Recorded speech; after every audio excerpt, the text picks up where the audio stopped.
In today's video, I'm going to teach you how to connect HubSpot and Slack.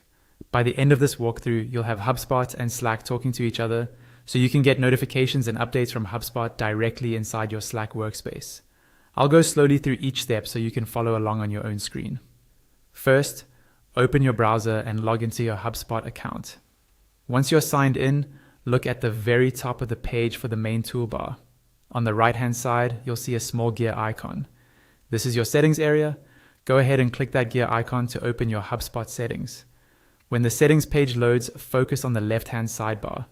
This menu can be quite long, so take your time and scroll if you need to. Look for the section called Account Management. Under Account Management, you'll see an option labeled Integrations. Click on Integrations to expand it, and then select Connected Apps.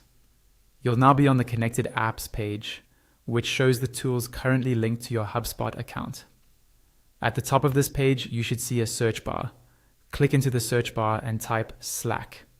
You'll notice that Slack doesn't appear in the list of connected apps yet.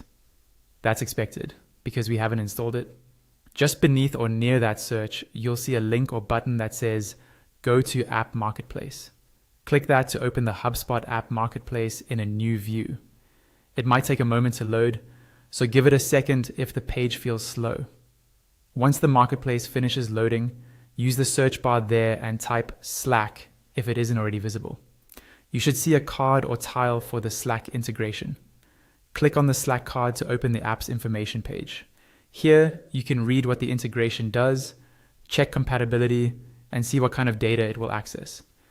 When you're ready, find the Install button on this page and click it. A pop-up window will appear. In this window, you may be asked to enter the domain of your Slack workspace.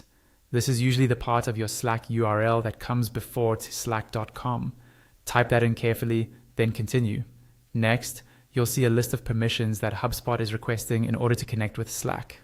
Take a moment to scroll through and review them so you understand what access is being granted. If everything looks good, click Allow to confirm. After you click Allow, HubSpot will complete the installation and connect to your Slack workspace. And that's it. Your HubSpot and Slack accounts are now connected, and you're ready to start using the integration.